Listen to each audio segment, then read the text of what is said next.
Jochen. Christoph. Wir waren in London. Ja, es war toll. Ich bin immer gern in London mit euch. Mit Maria. Wir waren zu dritt wieder schon, mal auf schon Exkursion. Zum zweiten Mal. Es war sehr schön. Mhm. Stimmt, Ian McEwan. Ja. War das erste Mal. Erinnerst du dich noch an das kleine Häuschen von Ian McEwan? Oh ja, sein Pied à terre, wie er so schön auf Englisch gesagt hat. Ja.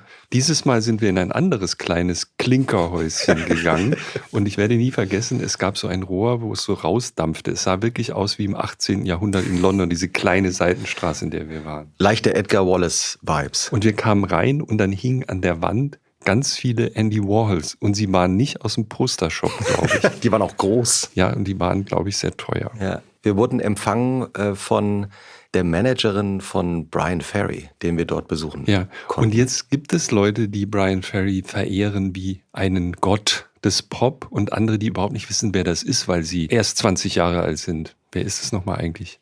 Der ist, glaube ich, die Stilikone der Popkultur, der den Stil in die Popmusik eingeführt hat, wie er uns dann auch erzählt hat. Ne? Ja, er ist so eine Art David Bowie in einer anderen Version, so habe ich mir das mal zurechtgelegt. Also, und was man sich heute gar nicht mehr vorstellen kann, der hat Anfang der 70er Jahre die verrückte Idee gehabt, man könnte doch so elektronische Instrumente in den Rock total einführen. Irre, ne? Ja. Und dann gingen wir in das Studio im Keller in London und da standen überall so alte Synthesizer rum und uralte Telefunken-Mikrofone, das werde ich nie vergessen. Telefunken spielt überhaupt in diesem Podcast eine gewisse Rolle. Wir haben ja dann von Millie Thompson, der Managerin von Bryan Ferry, auch so eine kleine Studiotour bekommen. Mhm. Und dann hat sie uns auch schon die neuen Veröffentlichungen gezeigt, die zu dem Zeitpunkt noch gar nicht richtig fertig waren und wir sind durchgeführt worden. Und es stand auch ein Fahrrad an der Wand. Ja, da haben wir dann aufgenommen, neben dem Fahrrad. Und wir haben auch gleich uns mit ihm übers Radfahren unterhalten. Das war ein überraschender Einstieg, fand ich. Ja. Und zum ersten Mal versuchen wir es total Verrücktes. Neuerdings gibt es, nicht neuerdings, aber es gibt jetzt KI-Hilfsmittel, künstliche Intelligenzgeräte, die in der Lage sind, in einer Qualität, wo wir sagen, lass doch mal probieren, so ein Gespräch mit unseren Stimmen auch auf Deutsch zu übersetzen. Aber du bist jetzt schon der echte Jochen, der mir gegenüber sitzt. Ich bin es selbst. Ja, das ist gut. Und gleich spielen wir die englische Version. Um es nochmal klar zu sagen, erstmalig in der Historie von Alles gesagt, spielen wir 2 Versionen gleichzeitig aus. Die eine ist Englisch mit Bryan Ferry. Das ist das Original. Das Original. Und die andere ist auf Deutsch, obwohl wir die nie auf Deutsch aufgenommen haben. Das hat diese künstliche Intelligenz gemacht. Und er auch gar kein Deutsch kann. Nur jetzt ja. mit Hilfe der künstlichen Intelligenz. Verrückt. Ja, toll. Viel Freude beim Hören. Bevor es heute losgeht, hier noch ein Hinweis zu unserem nächsten Live-Termin. Am 15. Dezember sind wir live in Berlin mit Happe Kerkeling zum Finale der Zeit-Podcast-Tour. Zum Ticketverkauf gelangen Sie unter www.zeit.de/podcast-tour-finale. Diese Folge wurde aufgenommen am 5.9.2024. You go first.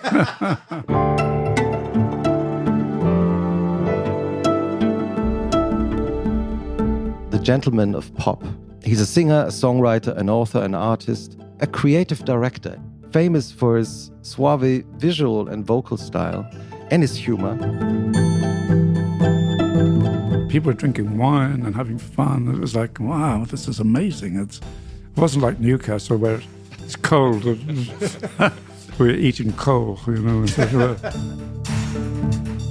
an adventure, you know. To be an artist, especially, you're very lucky to be able to do what you want, you know, and make work that is better than yourself.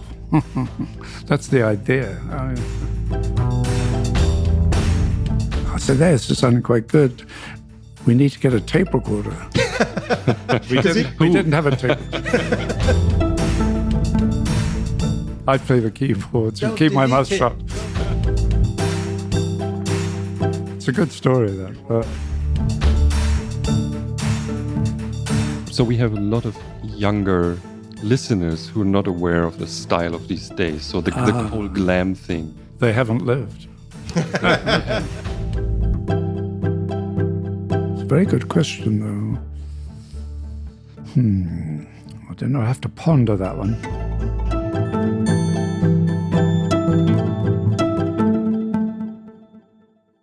do you feel safe on stage? I feel safe when I come off.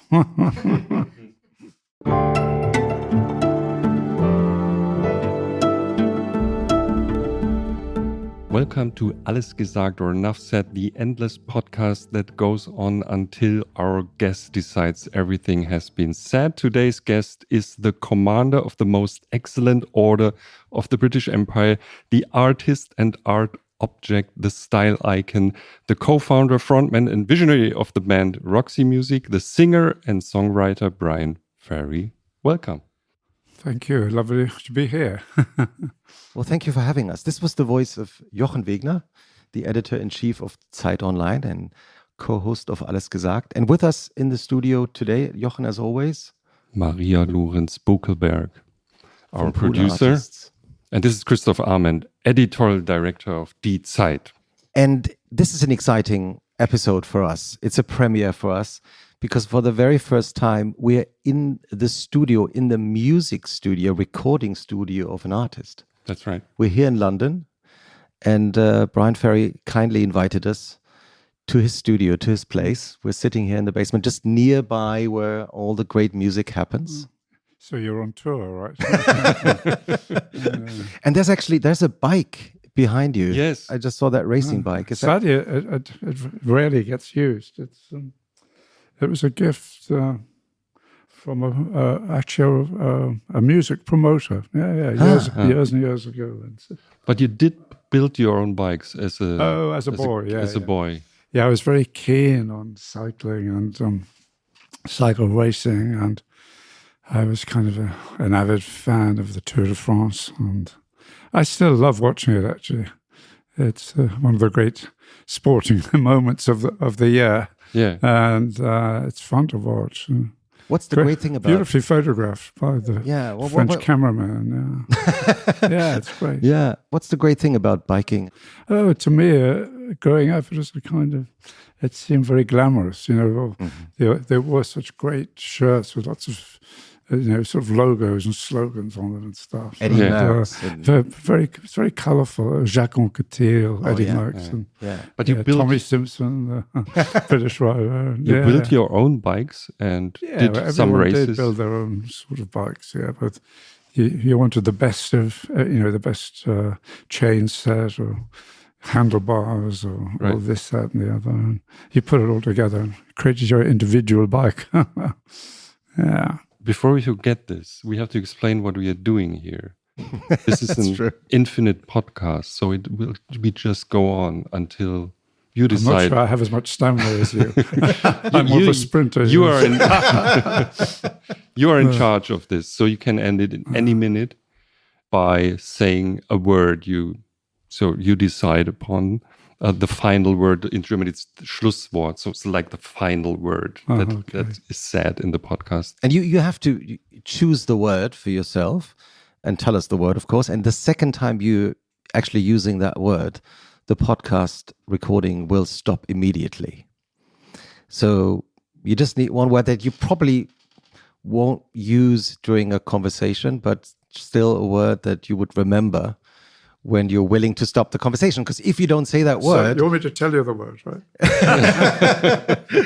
So if you don't stop the conversation, it will just go on. Yeah, we have will a million questions. Many questions. How about Roxy then? Oh, that's dangerous. No. That's dangerous. Okay. No, we need a... okay, I'll think of something. I don't know. Stranded. How about that? Dangerous. Dangerous. Okay, Dangerous. Not recommended. Dangerous. You think of something. What's the name of these microphones here? No. Do they have a brand? Jochen and I, just before, Bryan, before you arrived here at the table with Maria and us, we got a little studio tour by Millie, your manager, and she showed us all the instruments and all the keyboards. And there was lots of old German brands, and like Austrian microphones. Wurlitzer, for example, would be a great. Or Telefunken. Telefunken. Yeah, so the microphone is Telefunken. Okay. Is that the one? I'll say that. Okay, cool. Telefunken. Okay, great. You don't give interviews so happily, right? I used to hate interviews with a passion. Now I think it's great. It's quite inexpensive therapy. That's what you said 20 years ago. I was just going to say, you're very relaxed. You still hate born interviews. to the job, I'd say. Can we go back to the time when you built your own bikes? So Christoph will. Well, I mean, nobody needs to introduce you anyway. But I'm just going to do like a quick. So traditionally, a quick introduction. You can correct me anytime because as you well know, sometimes things that people write about one might not be correct all the time. So if there's anything wrong that I'd say, just maybe most of the time. You just stop me. Can correct anything. We're here at the studio of a pop culture and music legend. He was called the Gentleman of Pop.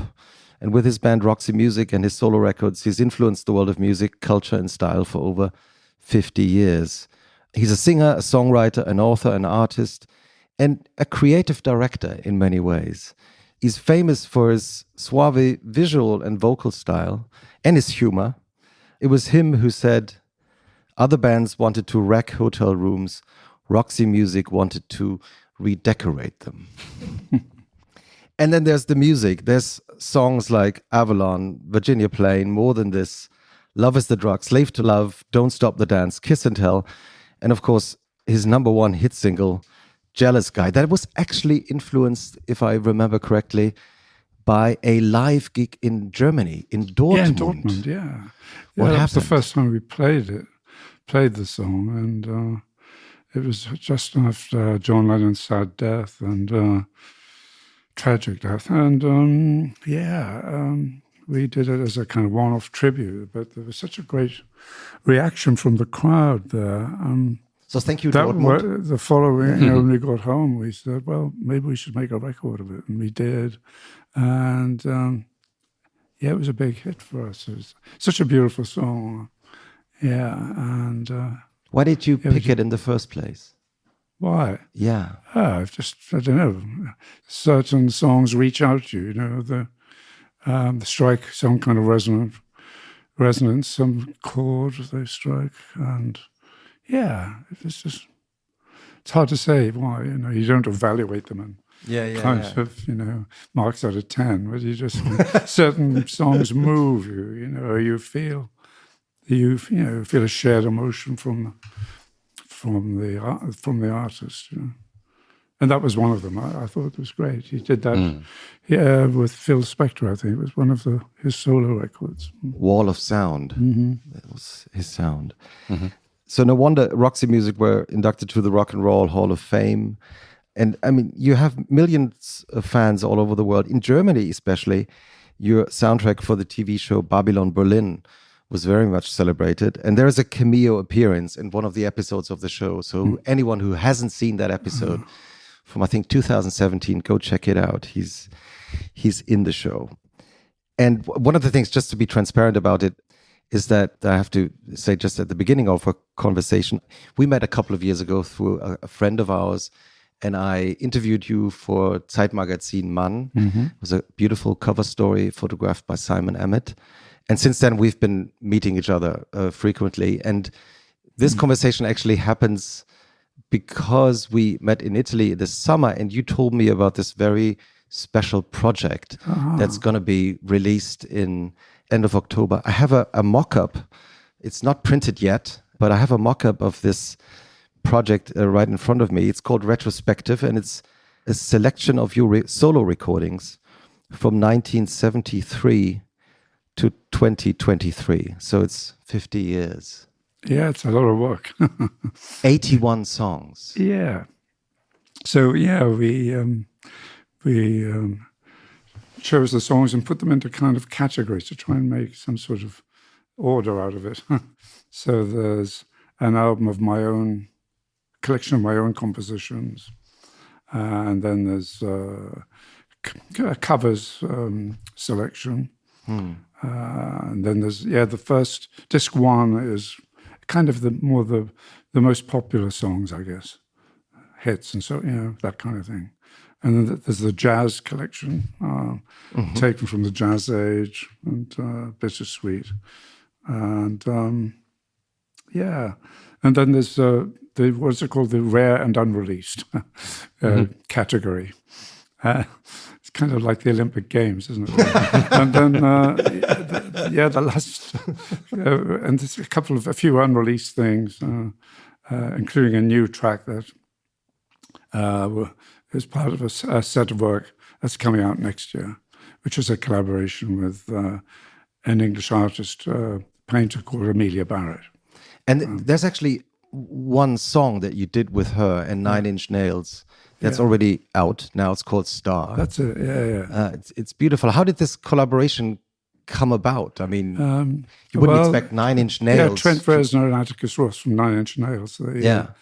They sent me the demo that they'd done, like a rough demo, and I thought it sounded really, really good, and I thought I could make something out of it. And that was a few years ago, and it's something I've gone back to now and then, and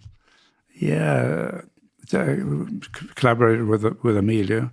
She wrote the lyrics, and it sounds. I really like how it sounds. Yeah, I love it. I also love the video. Yeah, we've done a whole set of work. Amelia came to my studio and did an audio book a few years ago, and I helped her record that. And then I thought it would be great if we did stuff together, where I did the music and she did the words. And it's been so far a great collaboration. And as far as the Nine Inch Nails thing, I mean, I think they're really good, and it'd be good to do more stuff with them. So we shall see.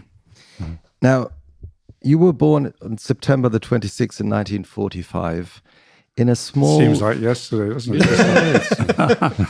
it? This is actually London rain. Yeah. Is it? Well, maybe an earthquake. I don't know. That was rather heavy, the rain. Well, I have a feeling we're going to survive down here. Yeah. So, in a village called... Actually, is Washington Durham? Is that correct? Durham, yeah. Durham. County Durham. It's a kind of, it's one of the English counties in next to Northumberland and Yorkshire, so it's in between the two. And you grew up in a farmhouse? My parents did, but my dad did. But we were in the town. It's a small, actually then it was a small pit village, like a mining community. You know? Yeah. And so my dad, first of all, he worked on the farm, and then... when was it? When he was, 20 or 30, he went and worked in the mine, looking after the horses there, because he was like a country boy, but working down below with these the ponies that pull the coal carts, you know. So he was a horseman. What was he like? Horsekeeper, they call it. He was very quiet, like me. Kind of restrained, very nice man. Yeah, he was. My mother was much more animated. She was a contrast to my dad, and they were both from large families. You know, like maybe 8, 9 brothers and sisters, that kind of thing. And my mother was from the town, my dad from the country. So they. I think I inherited bits from both. So that's why you go back and forth between the city of London and your house on the countryside. That could well be part of it, yeah. I try to get the best of both worlds all the time. And you had sport I was. And you had your parents living in the house on the countryside? House, they were, until, they died quite a few years ago now. They loved it in the south. But they were both very northern, you know, quiet, sort of good sense of humor. So we think. And in a way, they led you to the world of art, right? I mean, they did. Kind of a surprise. They encouraged me actually in everything. And I went to a very nice school, a local grammar school, which I used to cycle to on my bike, and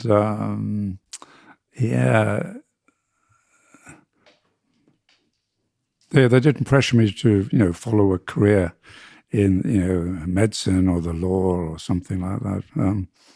And I said, well, I really want to be an artist. And my mother was very encouraging. And, Really? I went to the local university, in fact, for 4 years. Yeah. And when I was there, I sort of experimented with bands, in music, because I'd been a huge music fan from the age of 9 or 10 or something, yeah. The first record you ever bought was from Cole Porter, is that correct? No, or was it even... was it Bill There was a Haley? few 78s that I had. Some people don't know what a record is, but the 78 is really, that's going back a while. So the big vinyl is 33, small vinyl is 45. 45, and the 78 was like a hard kind of shellac, I think it was called, the material. And what did I have? Little Richard, a Fats Domino, Elvis Presley, and a couple of jazz 78s as well. But my first EP, which was really an investment, 4 tracks on an EP, that was called The Magnificent Charlie Parker, and he was magnificent, and it was a fantastic record that I memorized kind of every note of it. I used to carry that music around in my head. Beautiful saxophone, he played alto sax, and very lyrical, very beautiful, and quite, very innovative. I mean, he was, a wonderful player, quite angular, his playing. So a lot of people found it difficult it wasn't an immediate sell, but it's a really marvelous musician. And so I kind of studied the world of jazz for some years, Duke Ellington, and then obviously Parker. Before that, Louis Armstrong and the early jazz, King Oliver and so on, blues singers. I loved American music, and eventually I became a musician. It's strange. And it's quite funny because in a way, in those years, I mean, you were about to become sort of an artist, but a contemporary artist, not a musician, right? I mean, you were going to art painter. school. I wanted to be a painter. Yeah, and I don't know.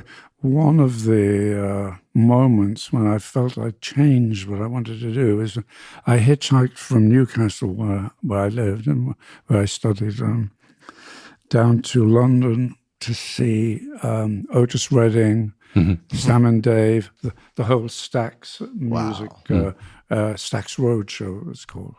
Stax, the famous label. Stax, from Memphis. Yeah. And they made wonderful records, and the house band was Booker T, Steve Cropper, Al Jackson, the famous drummer. They were all famous, great players, and I saw them all on stage, one after another, and I thought the music was amazing, especially live, and they looked great, and they danced around the stage, and they had such a wonderful time, and the band was in, I think, blue and green, shiny kind of mohair suits, And then Sam and Dave came on in canary yellow suits. Wow.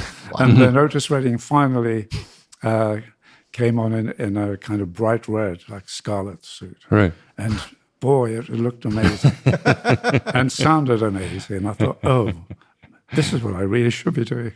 Because I was already in a band, but I was just doing covers of existing, songs with my band.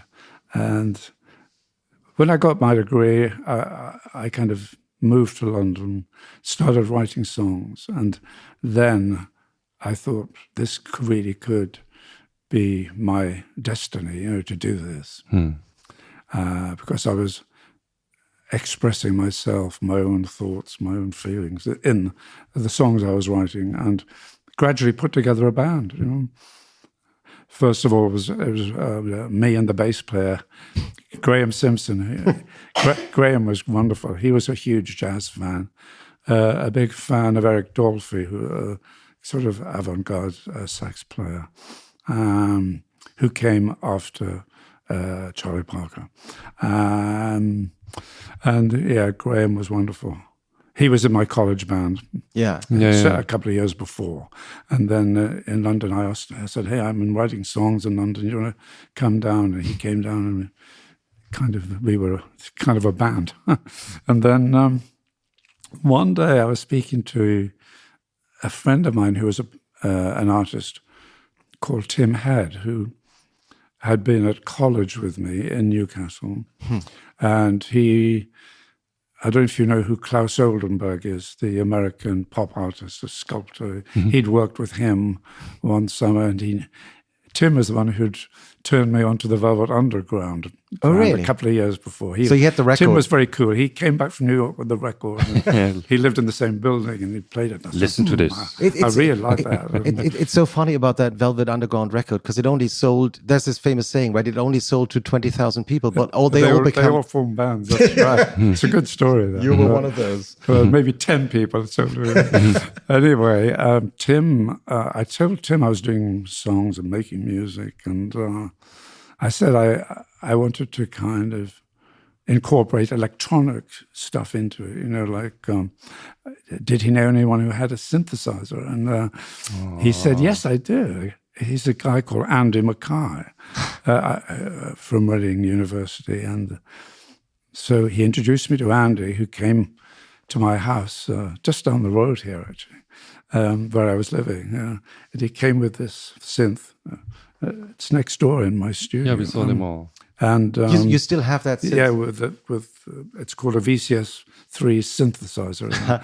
It's and so we were then three in the band. Andy joined us, and then one day I said, "Hey, this is sounding quite good. We need to get a tape recorder." We didn't have a tape recorder. We didn't have I was going to say the T word, but I. No. Thank you for skipping. But Andy said, I know this guy called Brian Eno who has a tape recorder, and maybe he'll come and record us. Mm-hmm. So he came, and he recorded us, and he said, what's this synthesizer? And he kind of started twiddling with it, and then he joined the band too. So you introduced him to synthesizers, basically. And then he started working the synth, and Andy concentrated on his oboe playing and sax playing. And yeah, the oboe, by the way, is a beautiful instrument. It's I like the cello, two of my favorite instruments, but you don't find them in rock music so much. Now, you sort of, I mean... And then eventually we had six people and we were a full band. But you're mentioning synthesizers and thinking about doing something electronic in the music, which was at the time nobody was doing. Well, we just wanted to make it sound different. We wanted it. It's I guess new and unique, and we were kind of artists who wanted to create something new, and we kind of edged towards it gradually, And the name of the band was originally Roxy. Yeah. Why did you add the music? Oh, because somebody told us that there had been a band in America previously with that name, and I don't think they existed anymore. But we said, let's make it slightly different, and Roxy Music it became. And do you remember the first gig you played together in front of an audience? Well, we played a few kind of little things. One was actually upstairs in a pub right round the corner from here, about 50 yards from here. Uh-huh. And that was the first. Well, I'm not sure if that was the very first. There was a party we played at the Tate Gallery in London. That's how you start. I mean, and a small party, and then there was another party at Reading University, and we had this. I remember there was somebody with this old ambulance that was driving us with our our equipment in it, and it was funny that. And we were squashed into this ambulance with our equipment. What about the outfits? Did you already have the no. style? No, we you looked like later? that, kind of T-shirts, I guess. Yeah. So, There's something. And when we finished the first album, then we thought about it, and I'd met this guy called Anthony Price, who was like this wunderkind student, star student from the Royal College of Art Fashion School. And luckily I met him at a party in London, and then just to say hi. And then luckily about a week later I saw him in this club called the Speakeasy. And and I asked him I said, hey, we've just made this record, and I wonder if you would help us, do the cover. Because I knew he made incredible clothes. And we had this idea, we talked about it, and I had this idea of like a beautiful girl in this kind of, it's sort of 50s inspired outfit. Like, I look very American, it's like a chocolate box cover, It's like it could have been like an ad for, I don't know, cigarettes or a car or whatever. But not like a typical rock music cover. No, not at all. No, something completely different. Yeah. Most album covers then would a picture of the band looking very sort of surly, standing in a back alley or something. And, posing. Pretending not to looking pose. kind of angry. And we didn't want that. So we wanted something more, I don't know, just something more special, and something about it was beautiful. And I don't know, the fact that it was the same sensibility that put together the cover as made the music, it seemed to make sense to me. It made it more integrated, And it seemed to work. There was something that, it seemed to work. I mean, some people just didn't know what kind of record is that, but that was quite good, I think. Yeah, I remember. Then they can find out. As a kid, I don't know, teenager, when I first saw some of Roxy Music's album covers, I remember thinking, oh, they're not. Is that a band that they're on the cover? No, they're not. Like it's women, it's other people. It was very women. arty. Mostly women. It was so different. Well, the first cover was such a kind of success, I suppose. I mean, people liked it, and then the team.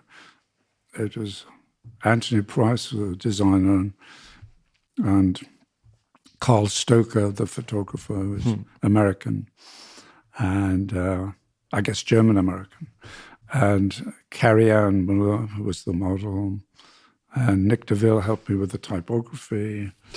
And so that's what I was saying when I was saying you were a creative director in many ways. Yeah. I was kind of the director, and it was fun. I like kind of, sort of being involved with everything, Mm-hmm. But there's also the outfit of the band. And So the clothes. And they said, well, what should we wear? And so Anthony is quite opinionated. He comes from Yorkshire. He's like a character. Okay. And he said, oh, you've got to look like this. And trying to make our haircuts more interesting. Then we had a hairdresser called Keith at Smile, and who gave him a credit on the album cover, which was unusual. Hair by Smile. It seemed cool. Oh dear. And that turned into a series, yes. Using, doing photographs of glamorous women kind of in different situations. So The second one was Amanda Lear, who was another friend of Anthony's, one of the models. The famous he worked Amanda with. Lear. Yeah, well, at that time she wasn't as famous as now, but she was a wonderful character. I mean, really very amusing. A very dry wit, very clever, very well-informed. And she was, one of the scene, the people on the scene here in London, personality. And then the third one was Marilyn, who was on the cover of that one, Stranded.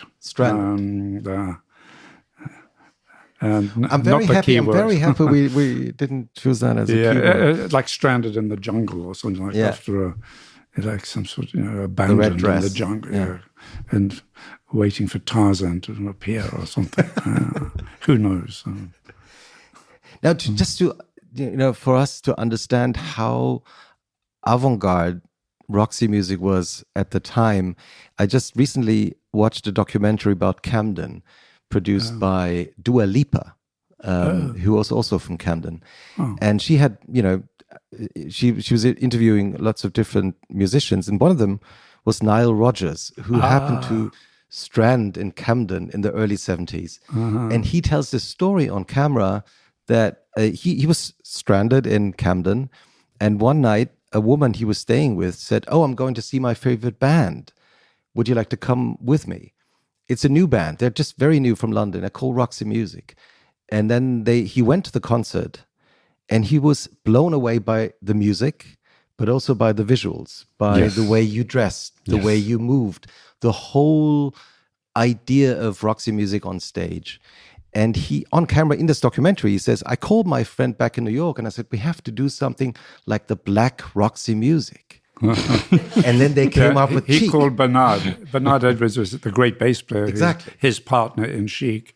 And Bernard was also a brilliant musician. And as is Niall. Niall is incredible. I mean, he's, supreme rhythm guitarist. And he's so methodical, and he swings and he has great feel, but he's so analytical about his chords and the composition of the chord. And he says, that's cool. That's some sort of 13th or something obscure chord. And you go, "Oh, really?" And you were playing air bass. No, he's incredible. And Niall, you can ask him about any subject, and he will know everything about it.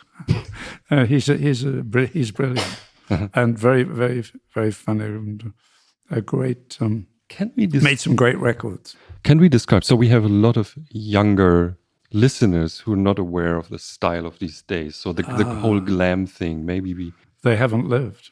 they haven't. So check it out on YouTube. Please Google maybe Top of the Pops and Roxy Music, which is amazing if you see it today. For the time, it was revolutionary how you looked. Well, we tried to have fun with how we looked because we felt we were all rather boring, the way we dressed. And on stage, if we go back to my early childhood and going to see great jazz players like the Modern Jazz Quartet or Count Basie and his band or something, and they're always dressed up to play, to perform, like classical musicians. If you go and see the Berlin Philharmonic, you hope they're going to be in black tie or white tie even, and it seems to go with the beauty of the performance and the concert halls that they play in and so on. Making an effort is called, and so we tried to make an effort to be a bit more interesting with the clothes, and we had people like Anthony. And one or two other designers as well, but principally Anthony to begin with. These great people who were at the forefront of kind of fashion ideas and doing different things. And so we tried to make it interesting. You were also traveling abroad very early on in your life. And I remember you told me once that I think the first time you went abroad was to Germany. It was to Cologne. How did that happen? You'd say, how do you pronounce Köln. Köln. And Why a of beautiful all places? cathedral. Huh? Why of all places? Why did I go there? Why? Yeah. Oh, because my big sister Anne took me there. Anne had a pen friend. She still has. Yeah. She still has. She's 4 years older than me, and she's had this friend, ernannte, since she was very, very young. And they still write letters to each other. No. Still do. So cool. No email. No emails. I don't think so. I think they're right. Yeah. And, Fantastic. Don't shatter my illusions. I think they write WhatsApps today. No, she but, definitely. No, they write. And Handwritten and letters. She took me on the train from Newcastle to. We couldn't afford to fly. I mean, nobody flying was was flying for at like the rich time. people in those Yeah. days. And so we went on the train, and I thought it was so beautiful, exotic. Cologne, Cool. and we went on a boat down the Rhine. Yes. So that's what you do. It's incredible. All these castles on the side of the winding river, and I think we went down to Koblenz, maybe. Yeah. And people were I drinking thought Riesling. people were drinking wine and having fun. It was like, wow, this is amazing. It wasn't like Newcastle where it's cold. We were eating coal, Anyway, so no, it was fun. It was a memorable trip for me. And you went to Germany very early on with Roxy Music. You played at Circus Krone in Munich. Oh, yeah, in Munich. Yeah. What was so special about special place? Yeah. It's wonderful. It's a very atmospheric theatre, you must know, and it's where they have the circus some of the time. So backstage, it's quite pungent, the smell of the animals and stuff, which adds to the kind of bizarreness of the whole thing. And the audience is so strong and so warm, and they love it, and everyone loves to be there, and I think the bands love to play there. It's sometimes if it ain't broke, don't fix it. It's a fabulous place. I think every year on this planet there will be something like 1 million art students with a band. Normally they just die, these bands. So only the bands. So why have you been this instant success? They grow up. Or they grow up. Well, I never did. So this is an amazing fact. So you published this album and suddenly you were famous. Well, it took a while, really. I mean, that's what the source after the second Roxy album, I started a solo career, and I think that I don't know, possibly it reached to a more mainstream audience because of the material that I chose.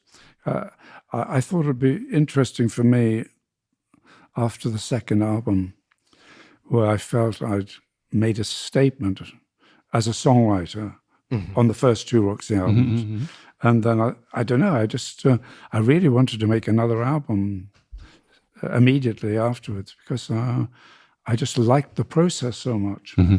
I loved the studio we were in for the second Roxy album and for my first solo album, the next one, called Air Studios. It's not there anymore, sadly. It was a great George Martin who produced the Beatles. So it was his studio, and they had great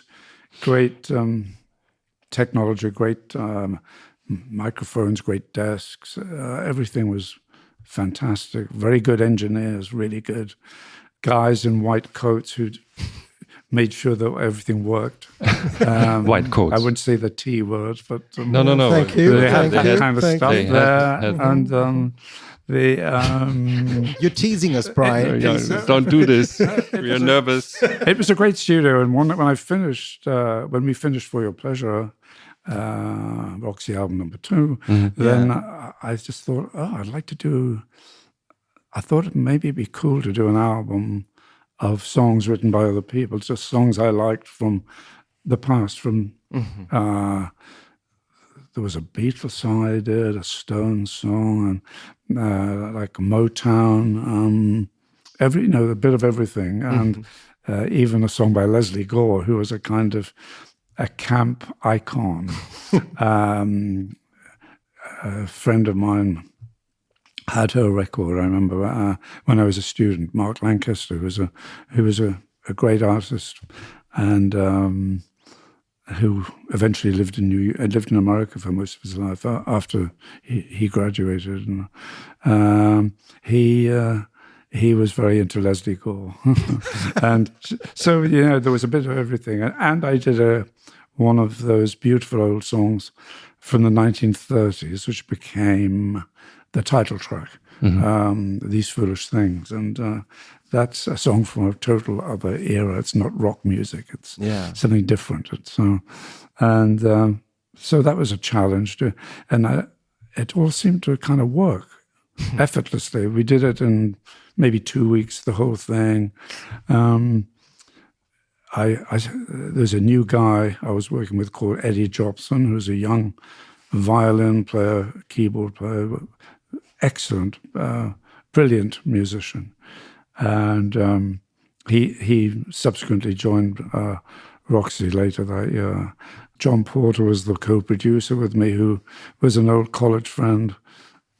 He played bass in Roxy for 1 year, and he was fabulous. It's quite funny that the bass players kept Always changing. Yeah. We offered John the job. I offered him the job, but he didn't fancy it.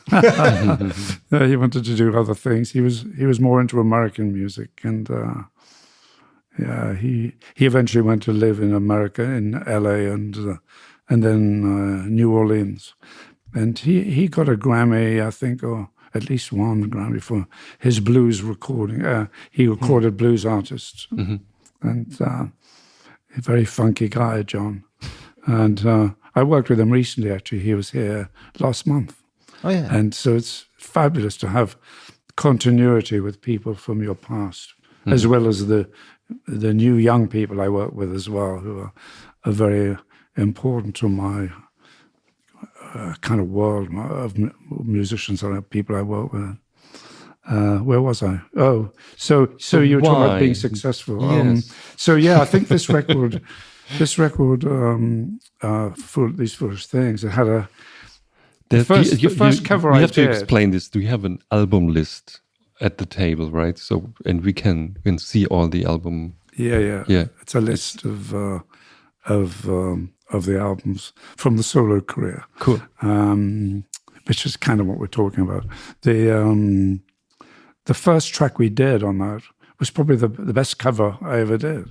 It's called A Hard Rain's Gonna Fall, Bob Dylan song. And we did that, and it was a kind of hit for me. And it seemed to cut across to, as I said earlier, a wider, more mainstream audience who these songs that I was covering were much more accessible than my own writing, my own songs that I was doing with Roxy, which was kind of more esoteric sounding, I suppose.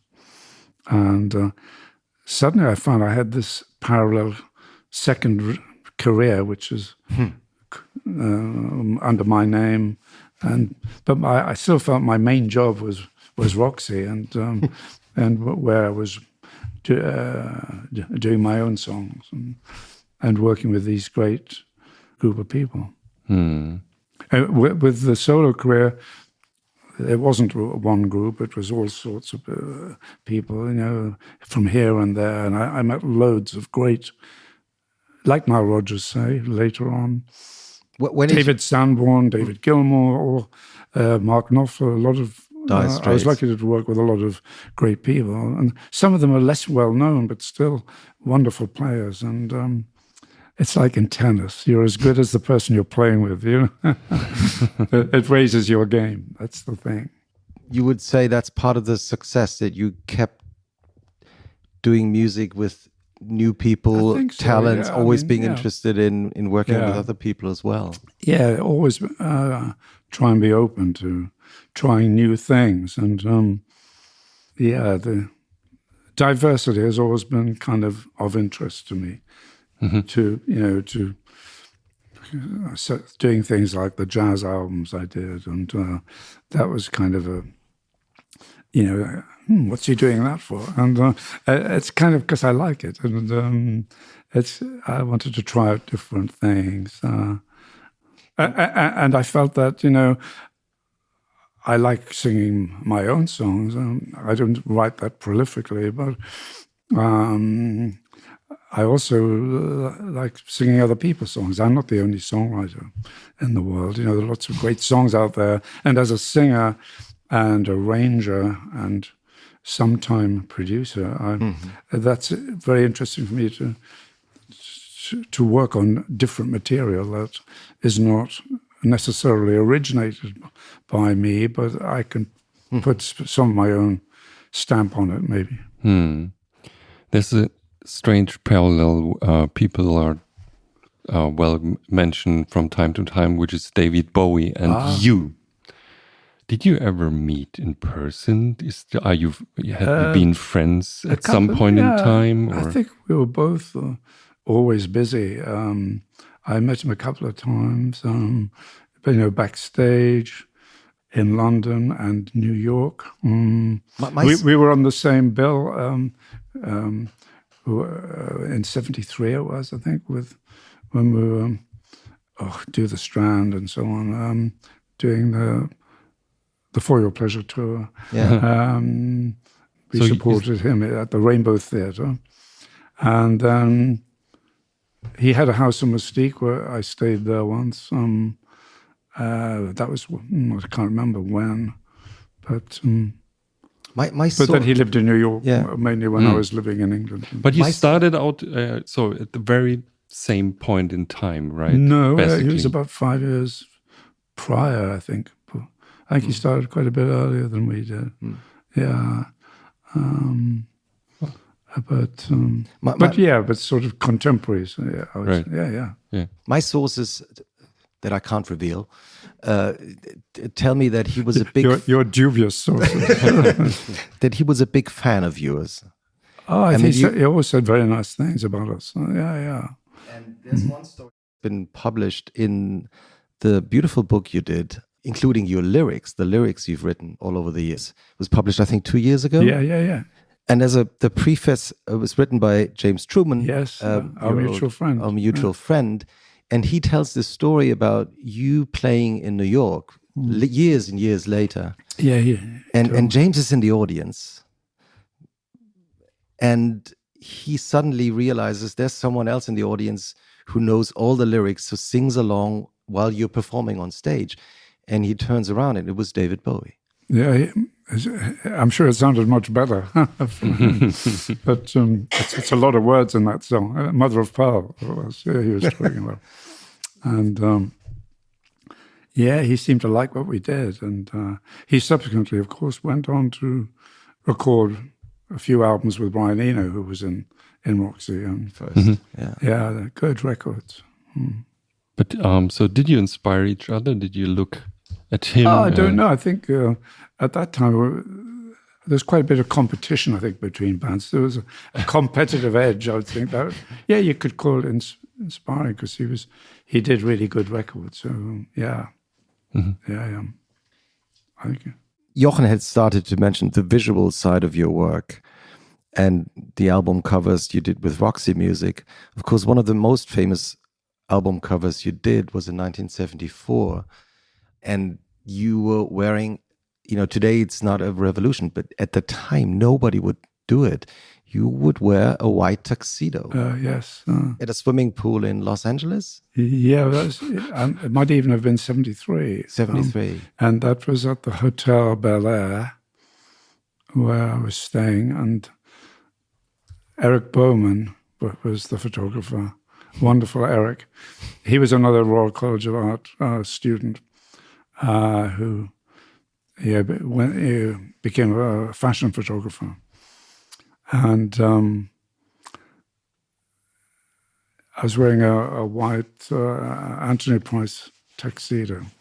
And there was like the idea, it was like inspired, I suppose, by the old movies like Casablanca, with Humphrey Bogart and that kind of period.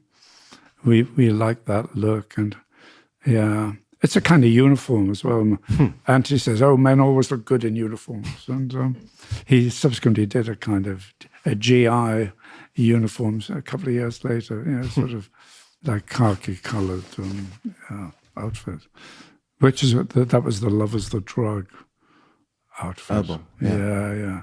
But the album you're talking about, that was the Hotel Bel Air in LA with Manolo Blahnik, the famous shoemaker, in the background. Yeah. Really? With that, I didn't know. Yeah, that's Manolo in the pink. That was so pink, funny. The pink outfit, a pink pullover or something he was wearing, a cardigan, I think you'd call it. And another guy dressed in black who was an artist, I can't remember his name, and two friends of theirs. And we wanted to look like a cocktail party or something. And so that was a very glamorous location. Yeah. I was there earlier this year, actually, in April, and it looked exactly the same. I took a photograph, and it looks the same. Okay. So it's great when they don't change anything. That's fine. Yeah. What's it like coming? If it's good, don't change it, is my motto. Mm-hmm. Yeah. But what's it like going back to places of your life? I mean, a place like the Hotel Bel Air. Oh, well, sometimes you go back and you're really disappointed. Yeah. You go to places and you think, oh, yeah, I remember going there. And then it's ruined. They've modernized it or made it worse in some way. I still like the chateau in Chateau Marmont in Los Angeles. In Los Angeles. That's an old-time place that still has retained its mystery and charm, and it's really like walking into the past. Rather nice, that world of old Hollywood. I like those movies that we were talking about. I once met Billy Wilder out there. Really? You did? Yeah.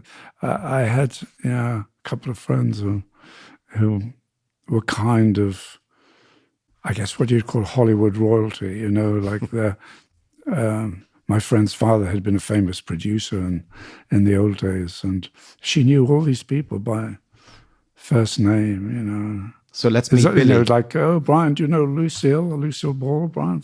And I go, oh, great, Clint Eastwood or this one, or older people. I saw Gregory Peck, Billy Wilder, a lot of old Hollywood stars you'd see now and then at parties and stuff. And so for me, a poor boy from the northeast, County Durham, as you call it. Yeah.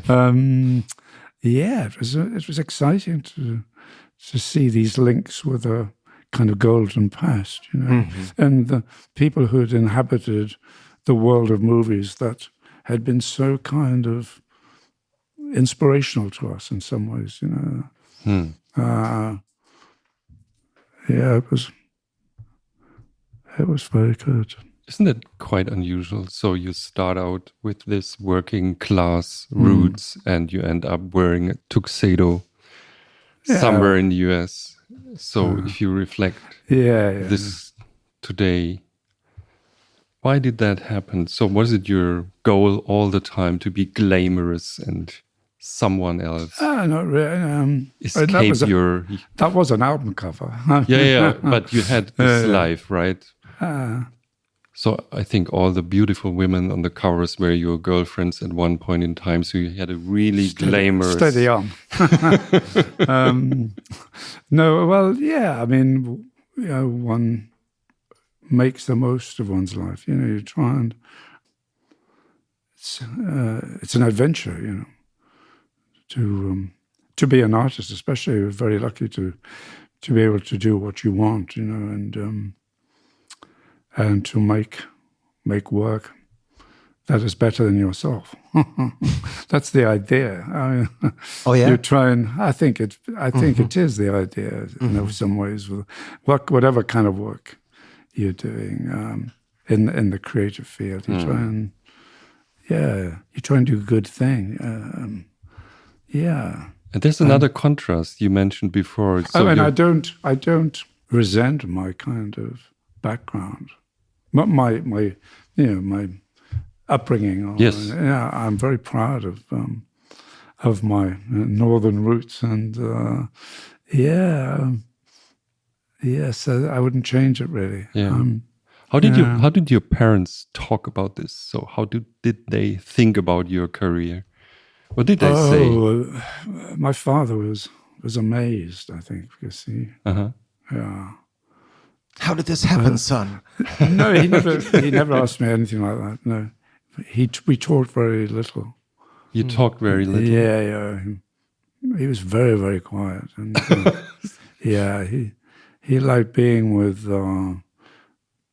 his vegetables, growing vegetables, and with his chickens, and he used to have racing pigeons. But coming from the north, you see, it was the hobby that people in that community had. Pigeons, racing them, and they'd take them to France or whatever, and Belgium or whatever, and then they'd fly back and like races, I went down a rabbit hole yesterday night checking out pigeon clocks. Oh yeah, and the mechanics. I didn't know that they existed until I read everything about you. They were and really you mentioned mysterious pigeon clocks. You have to explain pigeon clocks, but because they do not exist anymore. Well, I haven't seen one for it's a super 70 years, fancy mechanic. Give me a break. Please explain more than that. 75 years maybe. That's a long time. But it's like a wooden thing, and it's got a dial and time thing. And what do you take the rubber ring off the leg of the pigeon, right? Yes. And then he put it into this little capsule and then put it into the clock. And I don't know. I can't remember how it worked, but I know it now. It was like really kind of looks like a bomb, Yeah. Yes, it's sealed then, and then you can prove how fast the bird traveled. They take it to the club where they congregate afterwards, and they see who's got the winner, And it's really kind of a dark art, That's what there's a big tradition in mining coal areas, I think. Yeah. Also in Germany. I mean, people especially with the pigeons, right? In the rural area, yeah. they have the same tradition. So I think it's deeply connected to racing horses of the miners. To the mining it's fascinating, really, because I guess it was inexpensive. You just had to kind of feed the corn to the pigeons, and so it wasn't like playing polo or something. No. It was, it was kind of it was a great sport if you think about it. Yeah. They loved it. And there's the second contrast. You mentioned your father was really quiet, and you said, I'm also a really quiet person. How, of all careers, did you choose to be an artist, playing in... To make up for it, I think. Why do you do that? It's uncomfortable, isn't it? To make up for it. To compensate, Really? Probably. And I didn't like talking much. Yeah, so singing is better. I won't sing now. I'm a bit out of practice. Is it torture for you to go on stage? And it has been.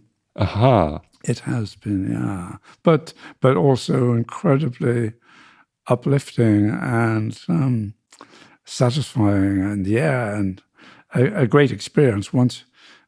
But it's a bit like being pushed off a cliff in a way. I mean, I don't know. It's like, once you're on stage, then you're there in the moment. And, right. Is being on stage sort of a safe place for you? I mean, do you feel safe on stage? I don't know. No, I feel safe when I come off. I'm back in the dressing room. No, it's great to. It's one of the different parts of the job, as it were. So when you're songwriting, that can be just you're on your own with a piano or guitar, whatever your instrument, and you're making normal, in my case, like sketches of what you. And then later you take it to the studio, and then kind of collaborate with other musicians and take it to a state of readiness, and you mix it, and then you release it, and then you go and play it. And they're all different parts of the job, really, which they kind of, together it's a great a lot of great things about it.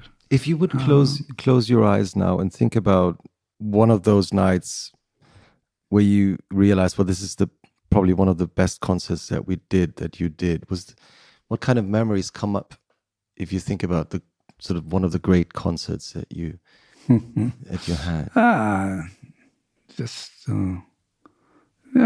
Good. I just feel good about it. And the last 3 shows we did, actually, I thought were pretty good. The Roxy Music Tour. Yeah. We did London and Manchester and Glasgow, and they all seemed to work really well. And the shows leading up to it were good too, that we did in America. The last 3 shows were quite special, I think. I guess we felt maybe this is the last time we'll be on stage together, and so it felt like something special, you know. Mm-hmm. I was there at the last concert in London. You were. And I mean, the crowd was amazing. There were all so many musicians in the crowd, and everyone was like, oh, this is, he's my hero. I'm going to, be there. And the visuals of that tour were amazing because you had created a special visual part for each song you were playing. Yes, that's right. Yeah. And one of the songs you used art by Andy Warhol. Oh yeah. Later on we talked about it, and I said, well, that's fantastic. And he said, yeah. Andy was a friend. You met him in New York, and it's like one of those people you just happened to meet. What was he like when you met him? I didn't know him terribly well at all, but I've met him a few times socially, and he's very cool. And I thought his work was great, and he did wonderful work over the years, and a huge body of work too. And he's like, oh, gee, that's great. And he didn't say much. I mean, that sort of thing. I knew his manager, Fred, and more. Fred Hughes, who was a great Anglophile, and one of the best dressed guys you'd ever meet. I always felt so dowdy next to him. Yeah, you. So I tried to keep my distance. And Fred was great, very funny, very sharp, and he had an interesting crowd, Andy. And my friend Mark Lancaster, who I mentioned earlier, who was a Leslie Gore fan, among other things that he liked. He worked with Andy actually on those screen prints. Oh, really? Of Marilyn Monroe and you have them upstairs, Elizabeth by Taylor. the way. Yeah. May I mention that? So some Marilyns in the building. Yeah, that's right. So editions, and there's one over there. It's an electric chair that in the middle. Okay. Yeah. Mark worked. So there was a sort of connection, but I met Andy not through Mark. I can't remember we're talking how I about. met Andy. Is that the time of? I was just in New York. Is that early 80s? Is that or late 70s? It was late 70s, actually. Late 70s. I think when we were doing Manifesto out there, I think it was that period, and we were staying up in the Stanhope Hotel opposite the Metropolitan Museum. What was New York like at the time? It was great, actually. It was really good. It was a lot going on, and it was an exciting time for me, and to be there. It was. Basquiat was around, no? Yes, he was. He was. He a bit later. In fact, the last night he was alive, he came to my show in. I'm not sure where we were playing. We had a party afterwards, and he came to that. Mm-hmm. So that was the night he died. The next day, he was no more. That night. Mm-hmm. Very sad. I've seen a lot of his work since then, different shows, Earlier this year, there was a show in LA I went to see. Very good artist. And he was also a great fan of Charlie Parker. So there was a kind of, it all is connected. It's funny how connections emerge over time. And he was a huge fan of Charlie Parker. So you talked Mentioned about it, and you see it in a lot of references in his work. No, he didn't discuss it, sadly. I didn't realize at the time that he was, because I didn't know much about his work when I met him. No. Let's see. No, having lived the rock and roll life and all the cliches that people have in mind when they talk about that. You've seen like Basquiat. You've seen people, coming up, raising, and then suddenly dying throughout the years and decades. Yeah, it's true. People who flash into in the spotlight and then they sadly disappear, and it's and going through this, helping to compile this collection, this box set of work over 50 years. I listened to the tracks and helped to choose, which ones to put in, and to make it a kind of comprehensive survey of the solo career. And so many of the people aren't around anymore. And, it's so sad. And you go and you listen and you go, oh, so beautiful what he played there. And so it's good that you have stuff on record of people playing. Right. Yeah. And so, I guess it's there. If you look at the music industry today and compare it to, the 70s, for example, so basically everything changed, right? So how do you think about the current artists, like whatever? Taylor? I don't know. I don't know much about them, to be honest with you. But you heard of Taylor Swift? Or sure. Maybe I have. You met Harry Styles, who no seems to live in London from time to time. No, London. If you live in London, you don't. It's too big. You don't usually meet people. Yeah. I certainly don't. But if I was in, when I was in America, and even when I go to America now, somehow you kind of meet people there, and it's much more. It seems more fluid like that. London has so many different villages, as it were, and I live a quiet life here, in the garden. Too much work makes for a dull boy. But no, I go out at night secretly. But how did the industry change from your point of view?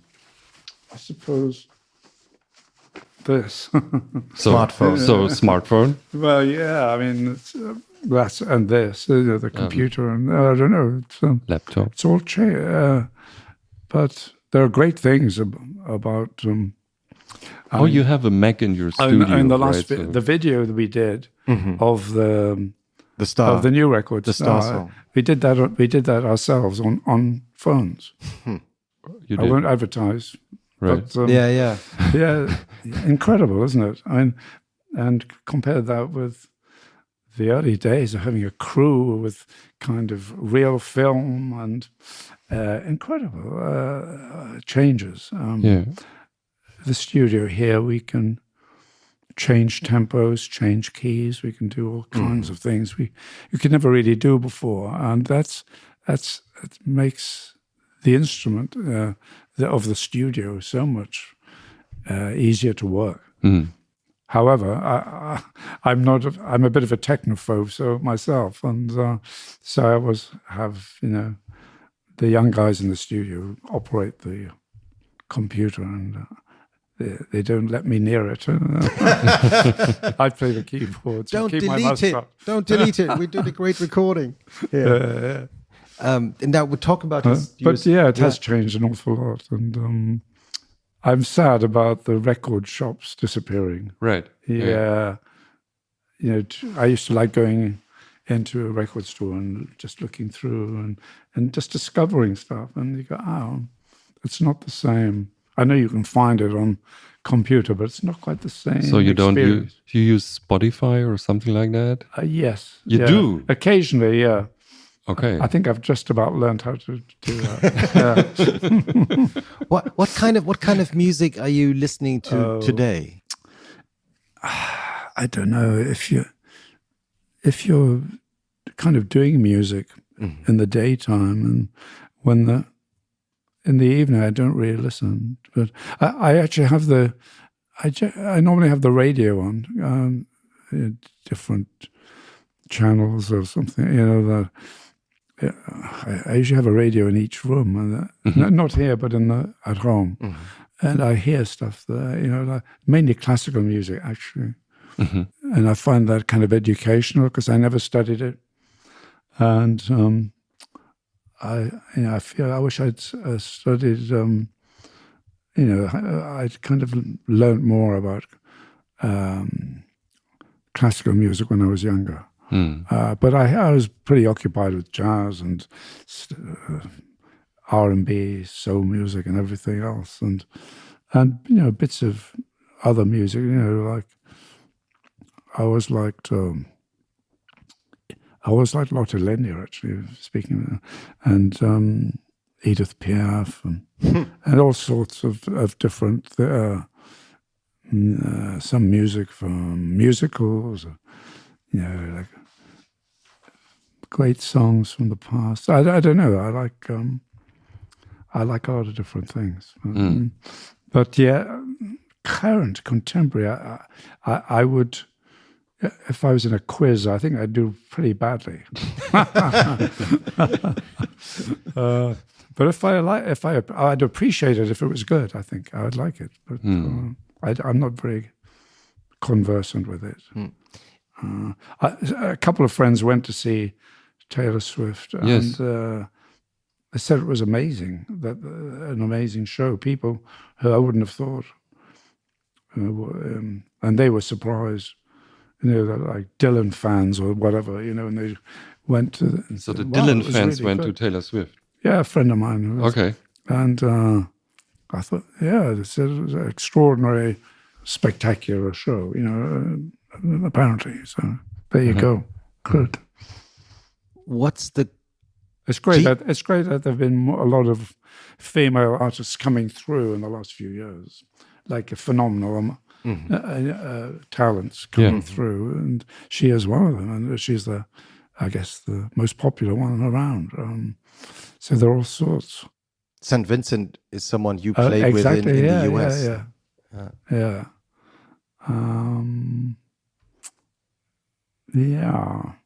What? Yeah, a friend of mine's just done a painting of Taylor Swift. It's called Taylor Swift versus Beyonce. He has them both. He's a pop artist, and who's winning? And like a contest. That was it's a very cool picture. He showed me a picture of it. But yes, it's great the emergence of so many female artists now. Now you've mentioned very early on in your solo career you started doing cover versions of Bob Dylan. Oh well. Yeah, the first track. The first track I did as a cover was. What's the genius of Bob Dylan? For me, the lyrics were so phenomenally good. Wonderful description, fantastic images, and just beautiful poetry, really. And as a singer, one likes to sing good words, and they're great. So I've gone back time and again to, as a change from my own writing. As I said, I'm not that as prolific as I would like to be, and I think it's good for me. It has been very good for me to open out, expand my horizons in music like that. With other material. A few years ago, let's say 2 decades ago, I guess, a new generation of people discovered your work because of a movie, Lost in Translation by Sofia Coppola. Yeah. The famous scene where Bill Murray performs More Than This. It's very touching, was that scene. And it was like a pivotal moment in the movie, I think, where there was something between the Scarlett Johansson, the two and him characters. And How did that song end up in the movie? Through our mutual friend, actually, James and Sophia were friends, and I was on holiday in Tuscany, I think it was, and Sophia said, "Oh, I want to use your song in my movie." And I said, "Oh, great!" And didn't think more of it, and then suddenly it appears in this great movie with Bill Murray kind of talking his way through the song, and it was very touching and a great thing. It's good when something works like that. And I have to fact check something. Is it really true that so the Washington Post wrote this in the 80s, that you got offered the role of James Bond? Just to fact check, yes or no? Yes or no? You don't have to talk. Oh no! Well, too bad. It was like why not? No, it was like maybe. It was I can't remember. It's in the Washington Post, so it's fact checked. But I couldn't. I just. You'd have to ask my manager at the time because there's something. There was a rumor that they were looking for, and I think the producers had made kind of vague inquiries. But I'm not an actor. It's a shame. It could have supported my work as an artist. You know, it could have been quite a sideline, and like having a Saturday job. James Bond 007 on Saturday. You had to pay the rent, And as dear, oh dear, if only. So, but it's interesting because still you got to make the most of it. If you sample all the decades of stories about you, the most frequent word is cool. So you're cool all the time. Well, you're a cool person. As you can see, that's cool. totally untrue. Cool. You're cool. He's so cool. He's like James Bond. He's I'm too. I think I'm too temperamental. I'm not cool at all. Maybe there's a facade. Well, if you're a quiet person, maybe they mistake that for being a super cool, relaxed. Well, I'm glad you think that, but so it worked. Would you call yourself an observer? If I was cool, I wouldn't say so. An observer type of person. Yeah, I do. I like to observe, and if I remember. If I was at a party, say, I would always make for the corner and just kind of, I like to watch rather than, Which is... I would prefer, that's my Which is what Jochen was saying like a couple of minutes ago, which is fascinating because you're a person who spent half of his life on stage, right, being observed by thousands and thousands of people. Yeah, sometimes you want to say, hey, what are you looking at? I love your book, by the way. It's really cool. This one? It's very nice. I think it's a handmade Japanese kind of book. Yeah, it's good to write things down. I got stopped at the airport because the bomb detector went off because of the book. Yeah, I don't know why. Japanese paper? Yes. Good quality paper. Handmade kind of. Yeah, thank you. Very nice. I've quoted your famous quote, the one about Roxy Music not wrecking hotel rooms. I don't know where that came from. I'm not sure if that was Nicky Haslam, who's a decorator. Maybe it was Nicky, because Nicky is so clever. He'd probably come up with something like that. But decorating is something that you really enjoy. Oh, I do, actually. Yeah. I like to... I decorate songs. I decorate everything. I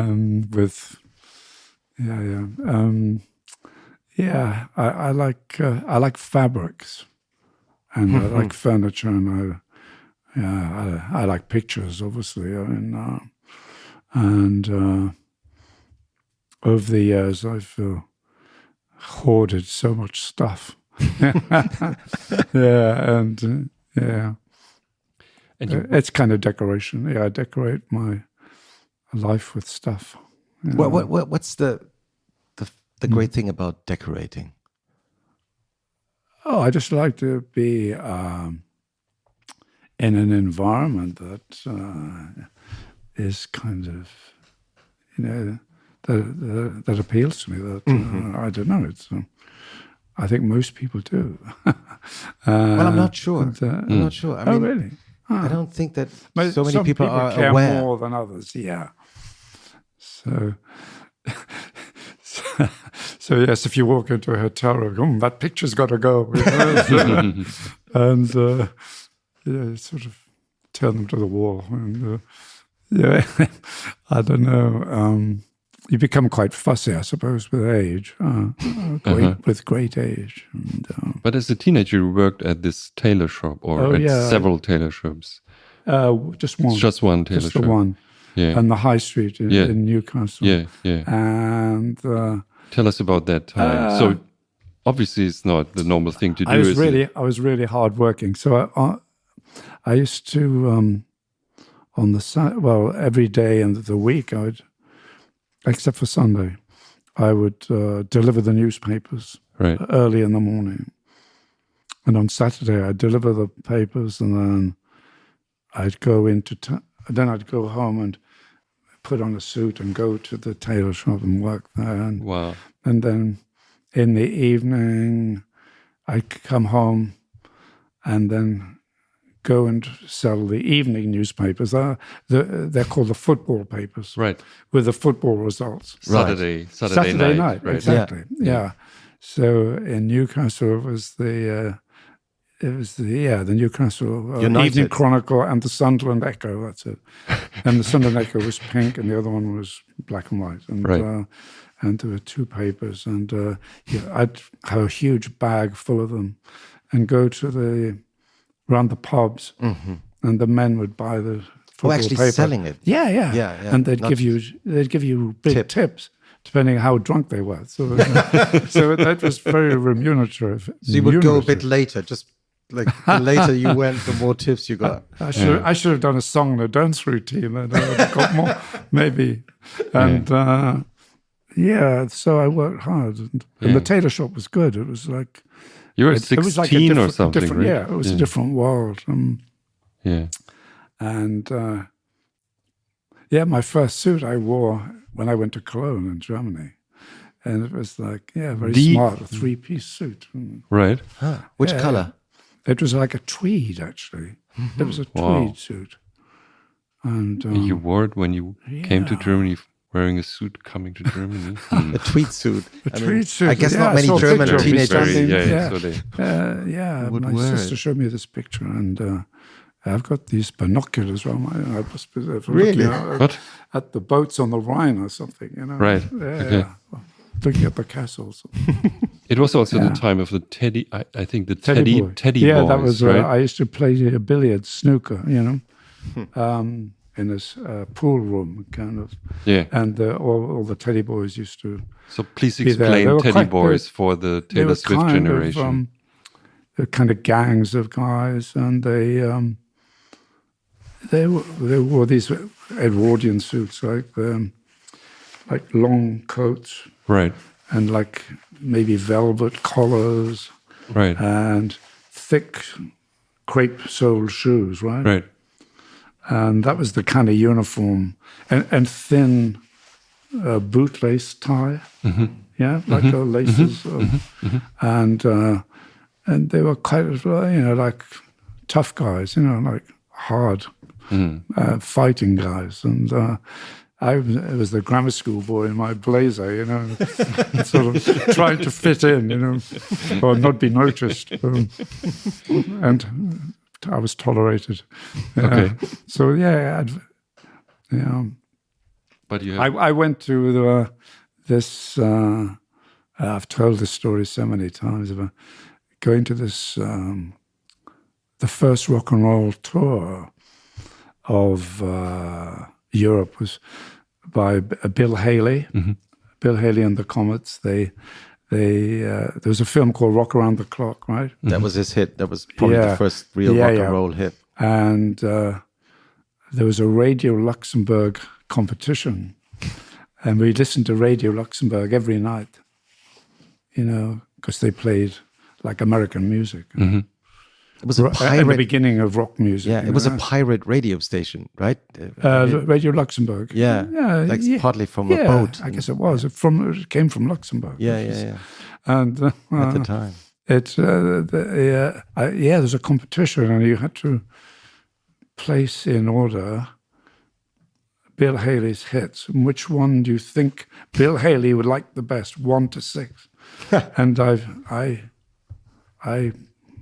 did my 6 songs, and I won I won it. And the winner is Bryan Ferry. It was the first time I heard my name on the radio, and it was like, whoa. That's me. That's me. And I won 2 front row tickets to see Bill Haley.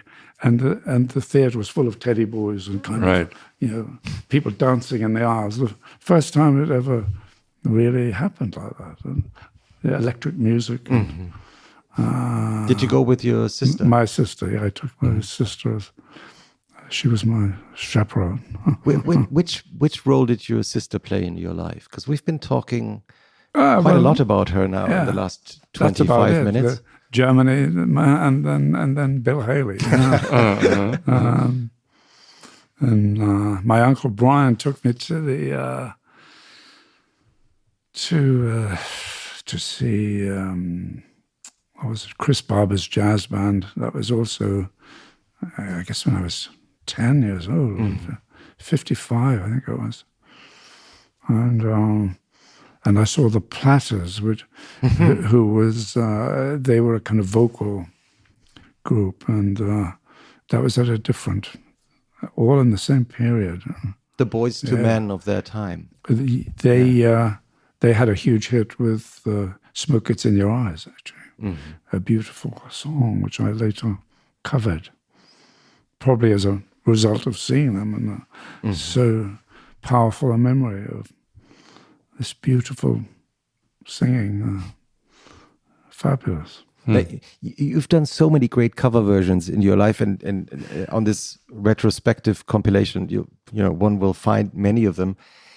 There's one song that you got offered to do a cover version of that you declined to do. Yeah, that was unfortunate, because it was such a huge hit for Simple Minds, who did it. Mm-hmm. And Don't You Forget About Me. And the guy who wrote it sent it to me, and from Munich. And he was a drummer and songwriter. Mm-hmm. I can't remember his name. I'm sorry. No worries. Oh, I've got it. In Desperation, it's funny how names come. Keith Forsey. Huh. And and I don't know. We were sort of really busy at that point. We were trying to finish off Slave to Love and Don't Stop the Dance. And so you had a few hits in the bucket. I had a couple of things in the pipeline which I thought, which we were about to complete and release. And I remember I didn't like the verses so much, but the chorus was really strong of that massive record, and they did a great job with it. That was a good song. Is there something new in art? Is that a strange question? If you think about your work or the work of the artists you collect, do you think there are original ideas that someone has for the first time, or is it always sampling other ideas? Interesting. I don't know. It's. I think people are always inspired by something they've seen. I don't think it comes totally out of the blue. It's a very good question, though. I don't know. I have to ponder that one. I'll have to ponder that. later. So there's a discussion going on, I think, for decades now. So if there's an original idea, or is it just, it's artists just things are always growing, like alien transmutations. I guess one could argue that rock and roll obviously was based on R&B music. Well, yes, of course. Created by black musicians in America, and then also white bands from Europe started covering them. And sort of technology-wise, 30 years later, people will start sampling music. But it might not be sort of a totally different thing. Yeah, but it just finds a new level because it reaches a different audience, or maybe. And take Elvis Presley, there was a band I loved called the Ink Spots, and kind of like the Platters, with a very beautiful, I think he was called Bill Kenny or something, the singer, fantastic high voice, and Elvis loved those records, and you can hear it in his, but he was, he took his inspiration from black music into another arena and a much wider audience. And I guess eventually it turned a lot of people onto the original sources, the people he'd got it from. He'd learned from Memphis. Great. That's why I was drawn to the music from there. Fantastic music. Like the Stax label. When we got the studio tour, just before we started recording this conversation, Millie, your manager, told us or showed us the instrument that Prince worked on. So the tape recorder. Tape recorder. The analog machine. Yeah, he did his... How did he end up here? Some of his... It's because I think I'd met him... I'd met him previously when I was on holiday in the Caribbean, and I really liked his music, and he seemed to be aware of my music too, and he came to dinner, and then maybe a year or so later he asked if he could use the studio when I was away. And he did some of his last album here. And with my engineer, who was here. And apparently he was a really good table tennis player. As well as being a brilliant guitar player and songwriter and everything else. And so they played table tennis down here? Yeah. He asked specifically for there to be a table for him to play on. Okay, got it. And he had his girl band with him, apparently. But I wasn't here, sadly. I did see him with that band, and they were amazing, all of them. He was a real star, I think. Do you have a favorite wonderful song? Guitar player. Do you have a favorite song of Prince? Do you have a favorite song by Prince? I like, what's it called? Cream. I like that. And that was from the 90s. There's a famous recording of him playing guitar at a tribute for George Harrison, which you should check out. It's called While My Guitar Gently Weeps. And he does a guest solo on that. Wow. And it's filmed, and it's outstanding. It's one of the great solos. I wish I could play guitar like that.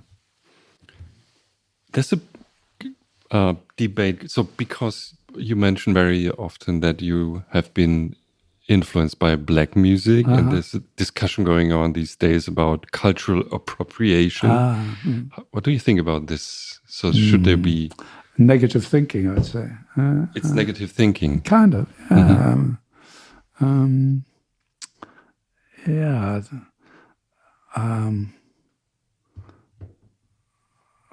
What do you think? What do I think? I think there shouldn't be borders in art. Yeah. Maybe. But I can understand that some people say at one point, hey, what are you doing? You're borrowing all our cultural capital and doing your thing, especially if it's copied without an original idea in mind. Maybe there should be kind of borders of taste, but you can't kind of define them really sharply. Yeah. Well, I guess we're all influenced by what we see and hear. And I love the music that came out of America and the black music that came out of America. It was a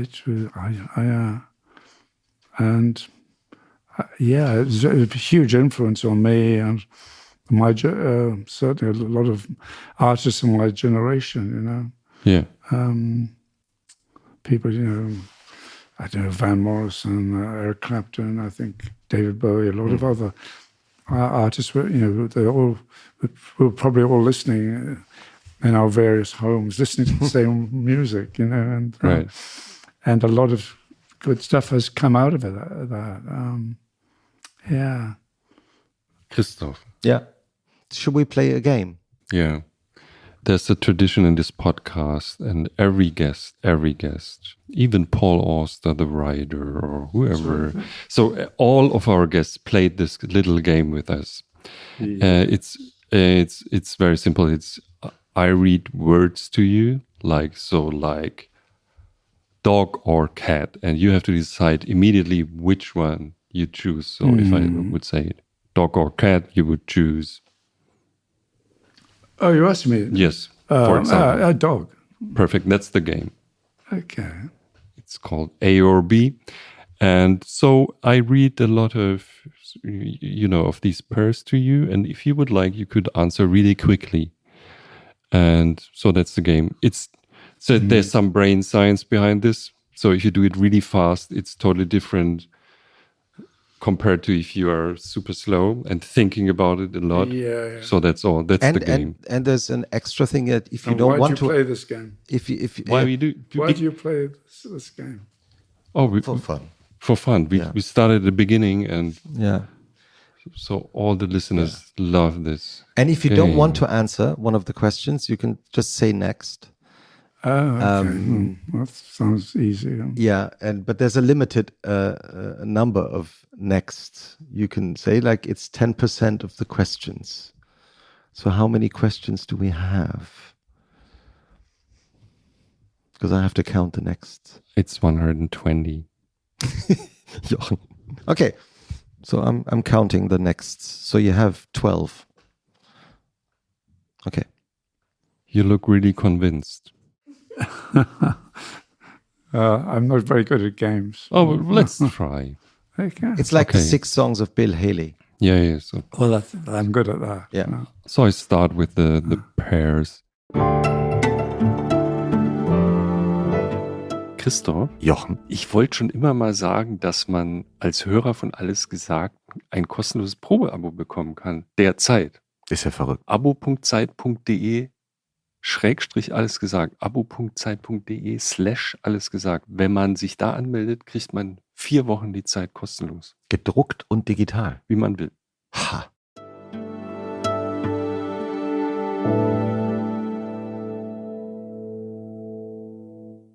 Snooze or get up? Saloons. No, snooze, like snooze, so like snooze alarm, like snooze or get up. Oh, get up.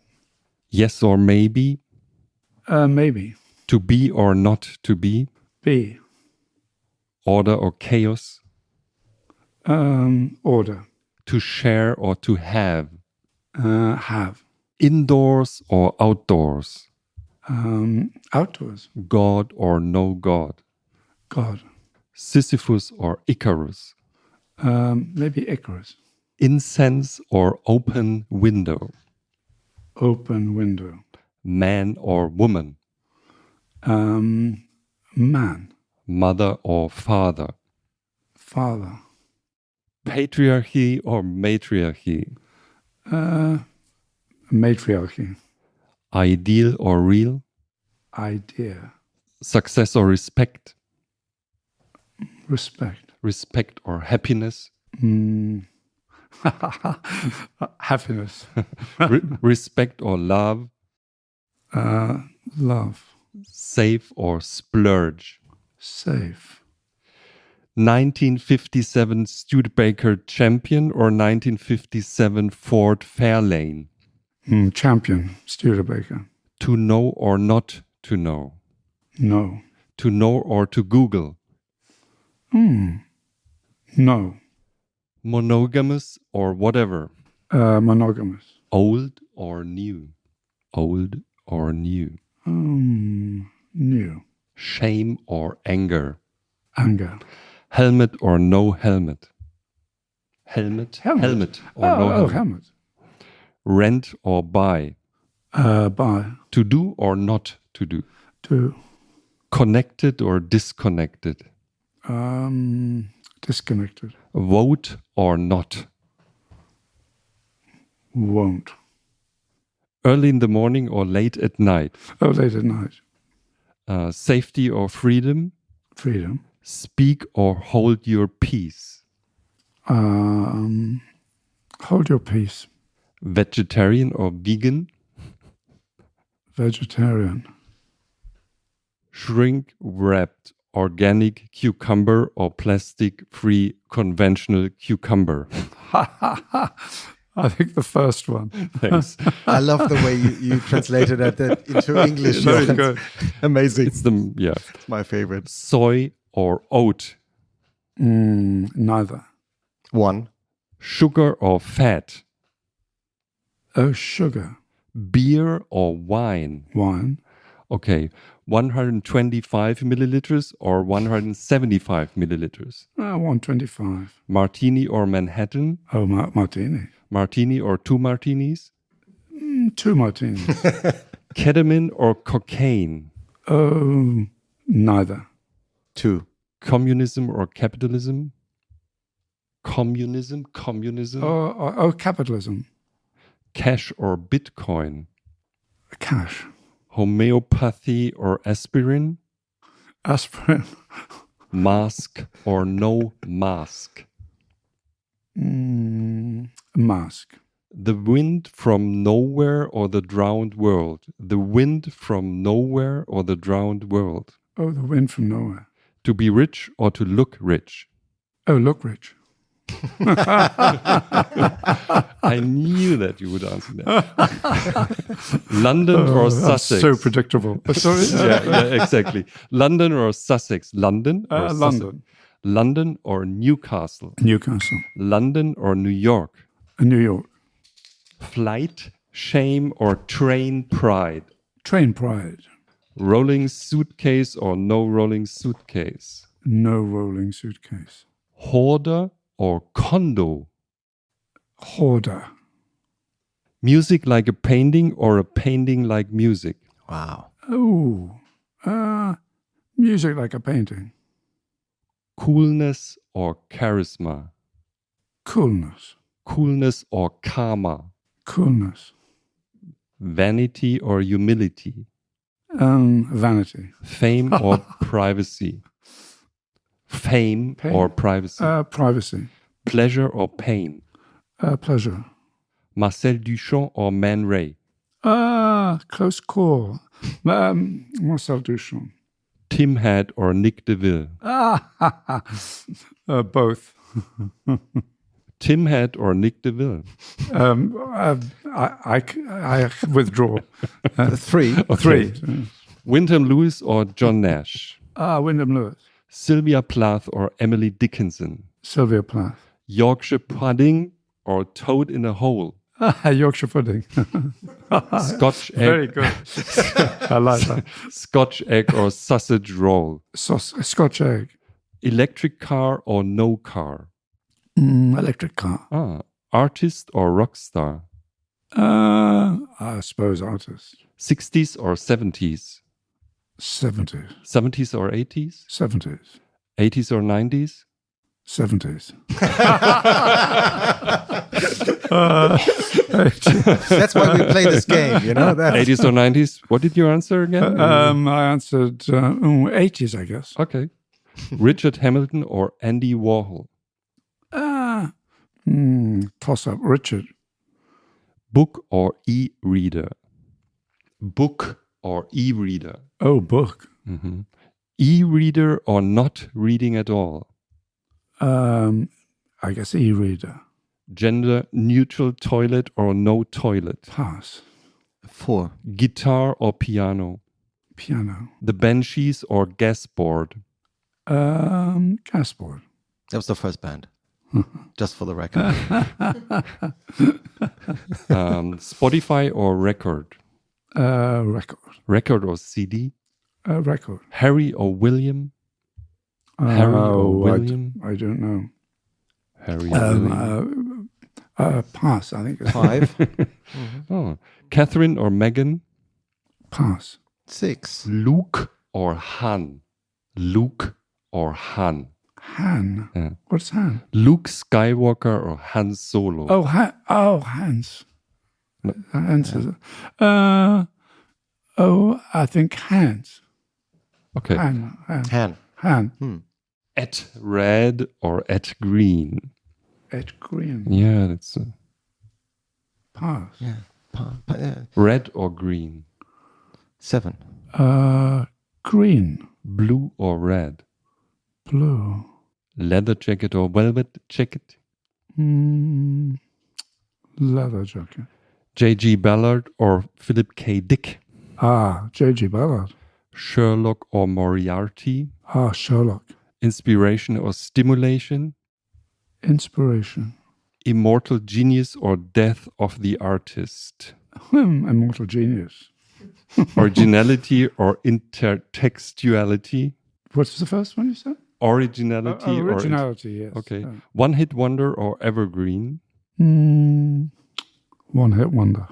Understatement or overstatement? Understatement. I like saying it better. Understatement or overstatement? Understatement. Parker or Holiday? Parker. Bowie or Prince? Prince. Byrne or Bowie? Byrne. David Byrne. Both. Pass, I guess. Interesting. 8. Hendrix or Prince? Hendrix or Prince? Hendrix. Pink Floyd or... This is very difficult. Yeah. It's a very fine That's line. why we asked this question. Pink Floyd or Queen? Oh, I like both. I can't decide. Have to pass. I mean, I only just to give you an advice, because you're a newcomer to this game. You only have 2 passes left. I'm just reminding. Okay. 4 passes left. So just all right. Sinatra or Presley? So we're at 9 now. Sinatra. Lady Gaga or Beyoncé? Lady Gaga, I think. Taylor Swift or Billie Eilish? Billie Eilish, probably. Harry Styles or Justin Bieber? Oh, I don't know the difference. I don't. So, choose one. No, I'm going to pass. City Stylish or Marcus Price? Wow, that's a 9. City Stylish or Marcus very Price? good one. I think I'd have to go from. Oh dear. It's like. Please answer. Oh, that's so difficult. Quickly. City stylish, to be controversial. Alexander McQueen or John Galliano? McQueen. Stella McCartney or Vivienne Westwood? Oh, I don't know. I don't want to make enemies. You know them all. So we're at 9. No. Okay. So you passed again. Pass. Yeah. So 10. Thatcher or Truss? Pass again. We're at 11. So 1 pass left. Cameron or Johnson? Cameron or Johnson? I have to pass on that as well. That's 12. Yeah. Truss or Johnson? Pass again. It's not my field. No. Sunak or Starmer? Same. Pass. Starmer or Corbyn? Same. Trump or Putin? Trump or Putin? Trump. Thank you very much. Thank you. You play this game like a pro. Yeah, with the exception of all the game. political questions. It's a good game. I don't like those. No, they're very good. Richard, I like Marcus Price and City Stylish. That was very good. So you have to explain this Scott Jagg I because like very much. most people are not aware of City Stylish. I know. So That's the first. It must be. Please explain. What is City There were two stores for kind of American clothes in like for modern clothes in Newcastle when I was a student, and Marcus was kind of more upmarket, and he was a big jazz fan. He was like a very cool local person, and my friend Stephen worked there actually on Saturdays. He was a very good artist, Stephen. And City Stylish was more kind of rough and ready, and but interesting clothes, very interesting, kind of far out.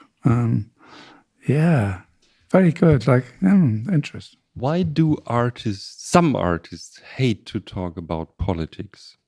Why do some artists hate? I thought we did the telephone thing.